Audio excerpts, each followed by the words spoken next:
নমস্কাৰ, আজি মই বাতৰি পঢ়িছোঁ ফকতীয়া হাজৰিকাই। যোৱা নিশা ভজা মাছ চুৰ কৰিবলৈ অহা বুন্দা মেকুৰী এটা লংজাপ গেলাপানী থানাৰ আৰক্ষীয়ে আটক কৰে। আৰক্ষীয়ে বুন্দা মেকুৰীটো কোৰ্টলৈ চালান দিয়ে বুলি জানিব পৰা গৈছে। আনহাতে দিল্লীৰ পৰা আহি থকা ট্ৰাক এখনে ৰাস্তাৰ কাষত বহি থকা ভেকুলী এটাক খুন্দা মাৰি ট্ৰাকখন ৰাস্তাৰ কাষৰ নলা এটাত বাগৰি পৰে।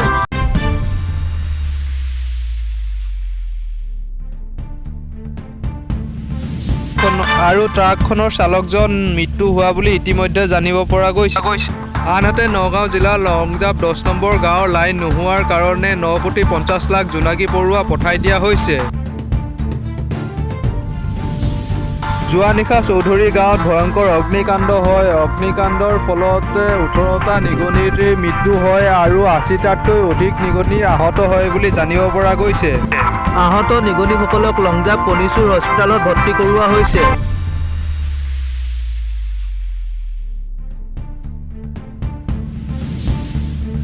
নিহত হোৱা নিগনিসকলৰ পৰিয়াললৈ চৰকাৰৰ পৰা 3,000কৈ টকা দিব বুলি ইতিমধ্যে কৈছে। যোৱাকালি বৰপানী নদীৰ মাজমজিয়াত এটা কুকুৰৰ মৃতদেহ পোৱা গৈছে।